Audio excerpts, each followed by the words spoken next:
So, Rich, what technologies do you see having transferable benefits? Thanks, Alison. There are many areas of transferable benefits across this field. One that's really interesting is looking at big data. Information is growing in size and variety all the time, and big data technologies allow us to capture that and collate it and process it. But then if you want to start looking at predicting things, you need to involve technologies such as artificial intelligence and machine learning. At Luxoft, we've been working with an airline in the USA and taking the sensor data from their airline engines, their aircraft engines, and predicting when faults are going to happen. This allows the airline to take an aircraft out of use before failures happen. We've all been sat on a runway and find how frustrating it is when an aircraft suddenly develops a fault and we have to be taken back to the airport. This is frustrating for the passengers, but also for the airline. It's expensive and embarrassing in terms of brand as well. Being able to predict when that's going to happen is very, very useful. And the crossover into the healthcare and life science world is very much related to patient or insured member behavior. We see that healthcare organizations and increasingly pharmaceutical companies in the clinical trial space are very interested to monitor and predict equivalent patient-related incidents before they occur, rather than wait for an exacerbation to take place before they take they take any additional action.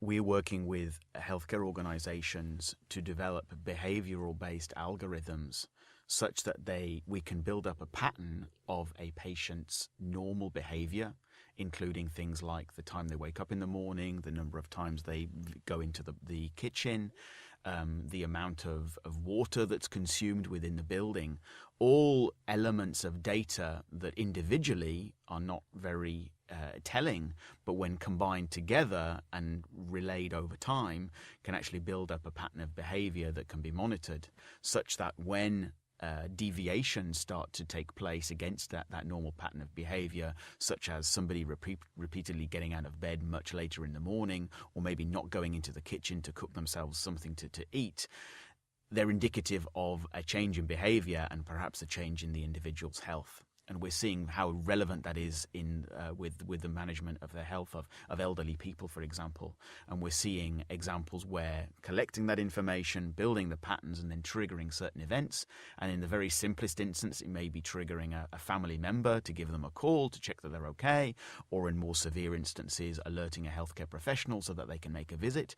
These are all types of things that are possible now that we have that type of edged cloud computing and the monitoring of individuals within a home environment. Yeah, and think that personalised and proactive medicine is definitely an area that's the future, and it's something that I think we're going to really benefit from as a whole. And one of the other things that we're seeing as Luxoft, we look at this healthcare and life science space holistically. We're seeing that even an example like that, which is very relevant for an insurance company, we're seeing parallels where the same type of technology can be reconfigured to maybe monitor patients on a clinical trial, whereby trials are increasingly virtual, where the pharmaceutical companies are trying to minimize the amount of time that a patient goes to a clinic or goes to a hospital.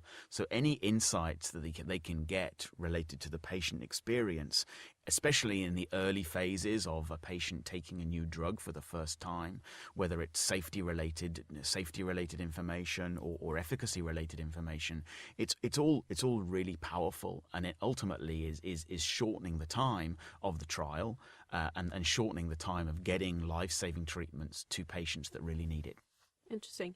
And going back to your example where we're collecting data on a day-to-day basis from different points, whether it's your phone or the temperature of the room, etc., are there any technologies, we talked about blockchain in the last podcasts, where I'm thinking about the privacy of some of that data, where the patient may be very cautious about how that data is used? So I think there are a couple of techniques that we can use. The data elements that are being collected, we're obviously very respectful of privacy within those. So, for example, in our previous podcast, we talked about computer vision technology and how we're using cameras in the labs Obviously, we don't want cameras monitoring ourselves in our home, so visuals would not be one of the things that we would want to capture. However, vibration in terms of the number of measuring footsteps on a floor, or maybe a light sensor that indicates whether a light has been turned on or not. These are not characteristics that there would be a large concern about monitoring those types of information. So using those different types of sensors, and we see on the market, we see in the mainstream, there are more and more devices, and sensors are becoming more and more sophisticated. That is not going to stop. The intelligence that we think we can provide is actually in building the artificial intelligence algorithms that sit underneath that, and that's where the real intelligence is building the profile from those different data elements, and so that you have a holistic profile that can then be managed in the cloud, such that the preventative, the proactive steps can be taken to help the patient. Yeah, and that's a very good point, especially as we mentioned in one of the previous podcasts with GDPR coming up.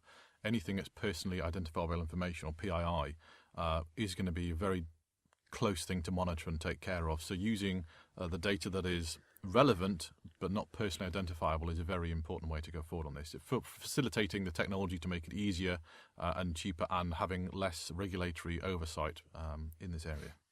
And we see that the regulators are on board with this as well. So, regulations that were in place 20 years ago are being adapted today to accommodate these types of technologies, and that's what you would expect, because ultimately everybody has the same incentive. Reducing the cost of the burden of healthcare, and ensuring that patients are cared for in the best possible way. Absolutely. I think, as a potential patient, ourselves, I would be very happy for my data to be used to help prevent me becoming ill, or to help me to become better. But I would be cautious of my data being used in a way that might prevent me from gaining access to insurance or gaining access to other facilities. And that is very much what the regulators are focused on, and that they set the regulations such that healthcare organizations and pharmaceutical companies have very clear guidelines which they need to follow. And it's all about preventing privacy leaks, and protecting the patient. Yeah, and I think it's also a generational thing as well. So if you take my parents, for example, who grew up in the paper age, if you can call it that, they're very cautious about giving their data across to anybody. I'm in my 40s now and have grown up in the IT arena where data is basically everything, and it's I will cautiously give over my data if it's going to be beneficial. Whereas my children, they've grown up in an age where Facebook is just giving your data away, but if you're not paying for a product, then you generally are the product, is one view. So their generation's very used to giving data away for free, but I think there needs to be an edge of caution there. And it's also, so I agree with you, it's a generational question, but it's also a patient population question as well, because if you knew that you were going to have a severe asthma attack tomorrow, wouldn't you want to know about it today? Absolutely, yes. Great. Thank you, guys. Really good discussion. Thanks for your time. Look forward to speaking to you both again very soon. Thanks, Alison. Thanks, Alison. You can listen to all our podcasts and find out more about our healthcare and life sciences practices on luxoft.com.